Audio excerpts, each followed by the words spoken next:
A paz do Senhor, amados irmãos, aqui é o pastor Amadeu Júnior, e é com alegria que nós chegamos ao final do livro de 1 Crônicas, com a segunda parte do capítulo de número 29. Sei que o Senhor tem nos abençoado até aqui, mas o Senhor ainda tem muito a falar aos nossos corações. Louvado seja o nome do Senhor Jesus Cristo. Pois bem, antes de adentrarmos a parte que ficou faltando do capítulo de 29, quero lembrar rapidamente algumas questões com os irmãos acerca do que já foi dito no áudio anterior. Davi sabia que o povo devia contribuir para a construção do templo. Já vimos isso. Por isso, pediu que os líderes da nação contribuíssem, e eles o fizeram de boa vontade. Primeiro, Davi deu exemplo e contribuiu. A doação dele era um ato de adoração, e eles doaram com generosidade. Louvado seja Deus! Davi disse: tudo vem de ti, e nós apenas te damos o que vem das tuas mãos. O fato de sermos estrangeiros, peregrinos neste mundo, deve encorajar-nos a dar com generosidade ao Senhor, pois apenas o que damos a Ele perdura, dura, permanece. A vida é breve e não podemos guardar qualquer coisa para nós mesmos, nem levar conosco quando nós formos, ou seja, quando partirmos, nada podemos levar. Paulo ensina muitas dessas mesmas verdades a respeito da doação. Louvado seja Deus! Outra questão que vimos é que a dracma era uma moeda persa. Provavelmente o autor estava calculando e traduzindo a quantia reunida em valores monetários dos seus dias atuais. É improvável que tenha existido dinheiro cunhado no tempo de Davi. De qualquer forma, os valores são astronômicos. Bom, a generosidade espontânea do povo inspirou Davi a fazer a sua oração de gratidão, que foi onde nós paramos no áudio anterior. Esse não é um gesto vazio, mas reflete a profunda percepção de que era somente porque Deus tinha abençoado de forma tão rica o seu povo que essas ofertas podiam ser apresentadas. Bom, paramos aqui na oração de Davi. A oração de Davi se divide naturalmente em 3 partes. A primeira delas é do versículo 10 ao versículo 13. Teu, Senhor, é o poder. Destaca Davi no versículo 11. A parte ínica, ou seja, o hino de abertura, que é bastante nostálgico, né? Inclusive faz ali menção à parte do Salmo 145, louva a Deus por quem ele é. O foco central é Deus sendo líder e regente supremo em seu reino. As qualidades de Deus são as mesmas da realeza. E não é surpresa que a frase "tu é o poder e a glória" está diretamente associada com o reino na oração do Pai Nosso. Essa afirmação é apoiada por 2 declarações que descrevem o que pertence ao Senhor. A primeira delas no versículo 11, porque teu é tudo quanto há nos céus e na terra, e o que o Senhor livremente concede.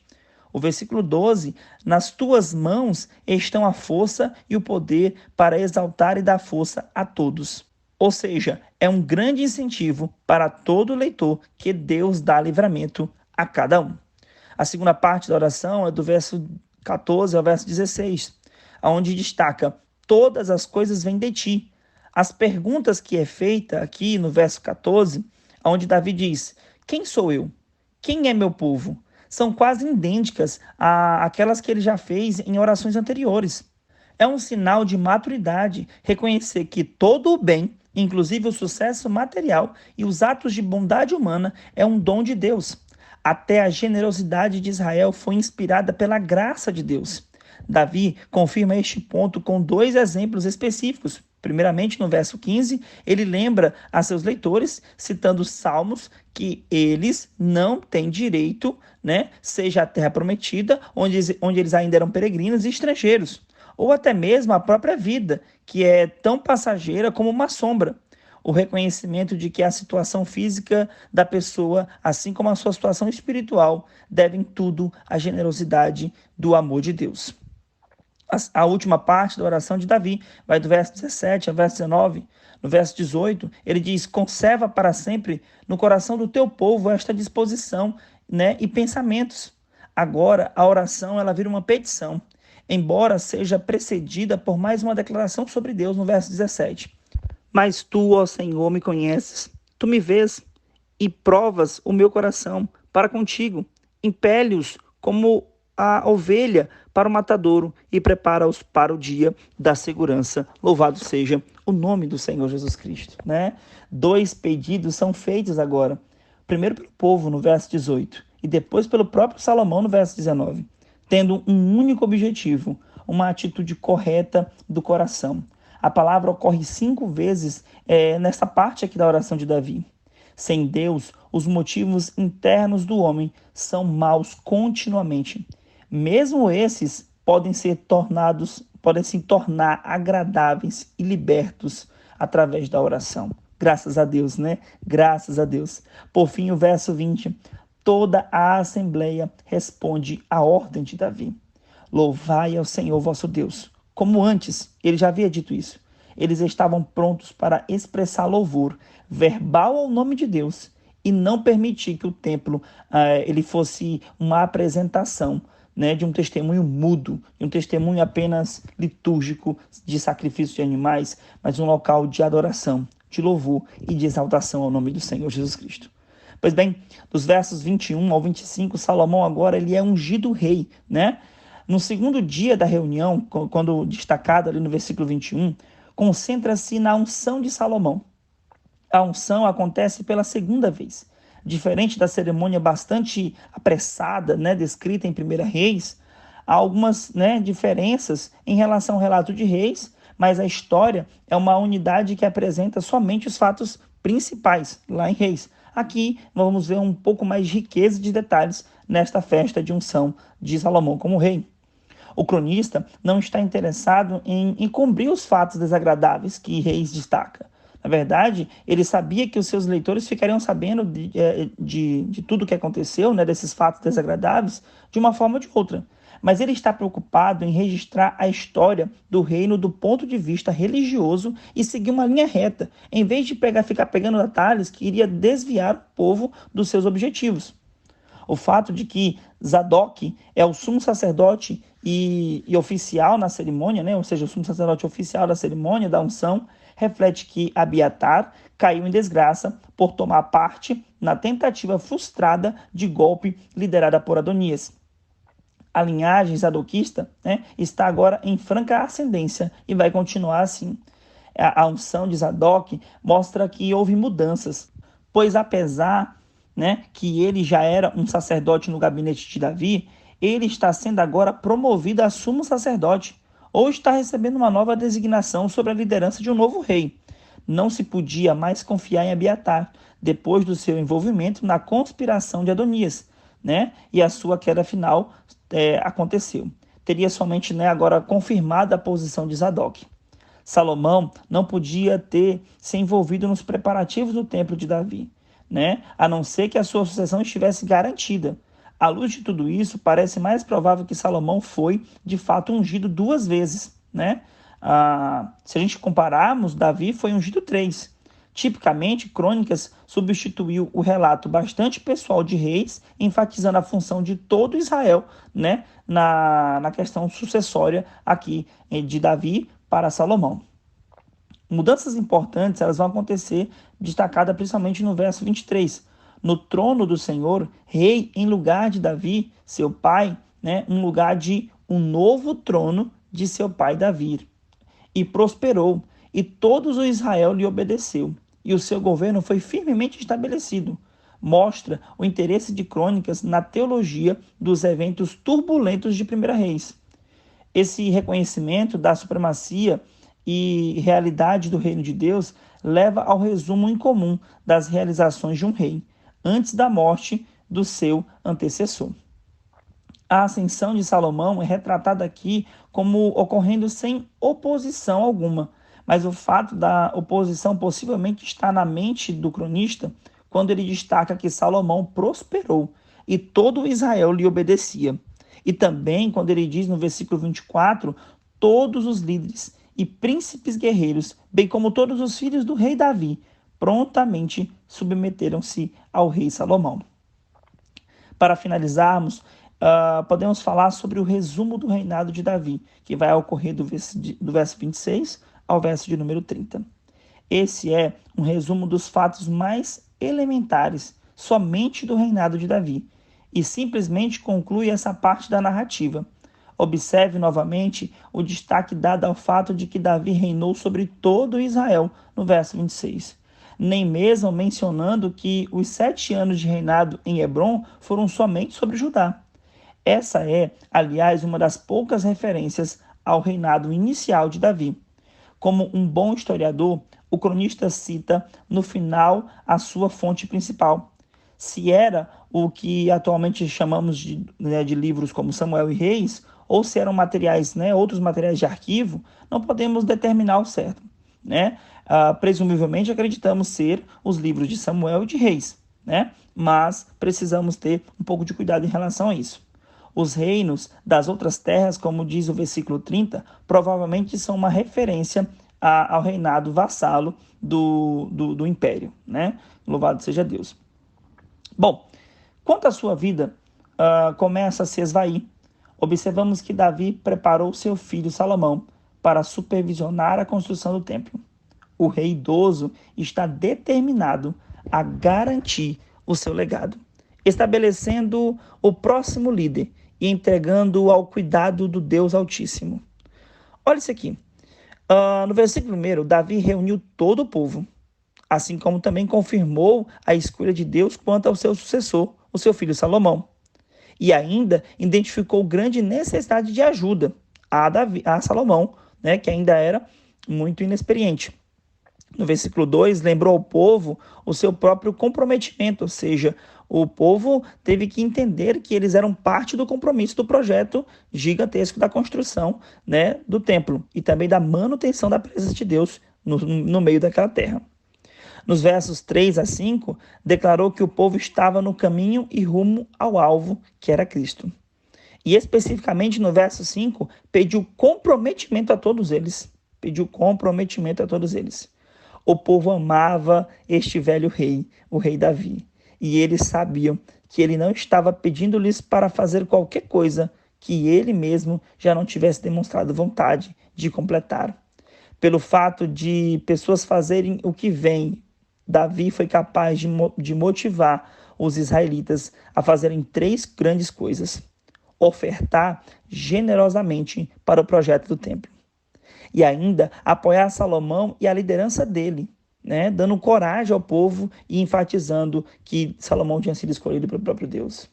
E por último, regozijar-se pelo que Deus estava fazendo no meio deles, entre eles, para eles. Louvado seja o nome do Senhor Jesus Cristo. Assim, o livro de 1 Crônicas chega ao final dizendo a respeito de Davi, que morreu em deleitosa, ou podemos dizer boa velhice, cheio de dias, riquezas e glória. E Salomão, seu filho, reinou em seu lugar. Essa mesma referência é feita à velhice de Abraão, lá no livro do Gênesis, capítulo 25, versículo 8. O Salmo 92, do verso 12 ao 15, diz: o justo florescerá como a palmeira, crescerá como o cedro do Líbano. Os que estão plantados na casa do Senhor florescerão nos átrios do nosso Deus. Na velhice ainda darão frutos, louvado seja Deus. Serão viçosos e florescentes para anunciarem que o Senhor é reto. Ele é a minha rocha e nele não há injustiça. Louvado seja Deus. Que maravilha, meus irmãos. A velhice pode ser um tempo de experiência rica ou experiências ricas com o Senhor. Bom, e ainda assim de oportunidades maravilhosas. E bem como também de compartilhar dela com outras gerações que possam vir depois. Quer dizer, que virão depois, Então, quando a morte chegar, você encontrará o Senhor com alegria e confiança. Louvado seja Deus, irmãos? Que coisa maravilhosa é essa. Davi chega ao final da sua vida de uma forma gigantesca, maravilhosa. Assim como todas as coisas na vida, para sermos bem-sucedidos, na velhice, devemos começar a trabalhar nisso ainda muito jovem. Quer ser bem-sucedido na velhice? trabalhe ainda quando jovem, né? Esse foi o conselho de Salomão no livro de Eclesiastes, capítulo 12. Amados, Davi morreu, mas o trono de Israel continuou. Deus sepultou o seu trabalhador, mas continuou a sua obra. É uma alegria tão grande ver o quão maravilhoso foi o legado e a história construída por Davi. Davi, ele foi um homem segundo o coração de Deus ao longo de toda a sua vida, Apesar de alguns dos seus deslizes, Davi reconheceu seus pecados, se arrependeu e voltou-se para os pés do Senhor Deus Todo-Poderoso. E Davi, ele sempre teve a preocupação de que a presença de Deus não faltasse em sua vida e no meio do seu povo, conquistando Jebus, que se tornaria Jerusalém, a capital, né, de Israel, trazendo a Arca da Aliança de volta para o meio do seu povo, recebendo de Deus o compromisso de uma aliança, a aliança davídica, uma aliança eterna, que apesar de não ter sido contínua, né, humanamente falando, Deus enviou seu Filho Jesus para dar continuidade a essa aliança de forma eterna, para a glória do nome do Senhor Jesus Cristo. E não satisfeito com isso, o seu coração desejou fazer algo gigantesco, extraordinário, magnífico, esplendoroso, que era construir um templo para a presença de Deus. Um lugar para ser chamado de casa de Deus. Ou como a Bíblia diz, a casa de oração. O lugar onde as pessoas iriam e seriam cheios da glória de Deus. Louvado seja o nome do Senhor Jesus Cristo. E apesar de o construtor oficial não ter sido Davi, ele não se importou em preparar um legado gigantesco para quem o sucederia. No caso aqui, o seu filho Salomão. Levantando recursos, levantando utensílios, levantando tudo que fosse necessário para que aquele templo fosse esplendoroso, glorioso. E apesar de Davi nunca ter contemplado com seus olhos físicos, carnais, o templo, isso ainda assim encheu seu coração de regozijo. E quando chegou no fim da sua carreira, ele se preocupou em preparar bem o seu sucessor. Ele se preocupou em preparar bem as pessoas que estariam lado a lado com Salomão, dando instruções, encorajando, trazendo esperança ao coração deles e mostrando que eles precisavam ser fiéis ao Senhor na obediência e no louvor ao nome do Senhor Deus Todo-Poderoso. A velhice de Davi, ela foi repleta daquilo que condizia com a sua história. Como nós já falamos aos irmãos, uma velhice no qual ela foi deitosa, boa, cheia de dias e de riquezas e glória. Louvado seja Deus.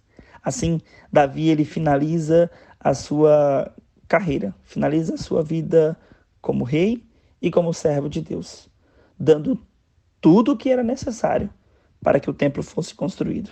Não só em questões financeiras, recursos, materiais, mas também encorajamento, mas também em aconselhamento espiritual, mostrando para o seu filho e para todo Israel que não bastava apenas recursos financeiros, mas que bastava humildade, fidelidade e obediência a Deus. Louvado seja o nome do Senhor Jesus Cristo. Graças a Deus. Bom, uma frase de um homem muito sábio, né? Diz o seguinte: é melhor estar indo morro abaixo do que estar embaixo do morro. Porém, para aquele que confia em Jesus Cristo, vive por sua palavra. A morte não é uma ameaça.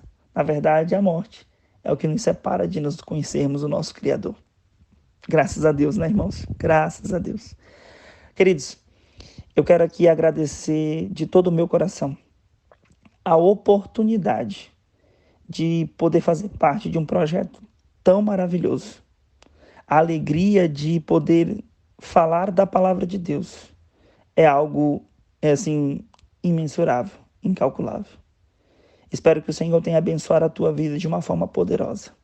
Quero agradecer mais uma vez a nossa pastora presidente, pela graça e pela confiança no trabalho das nossas mãos, que não é de nós mesmos, mas sim do Senhor.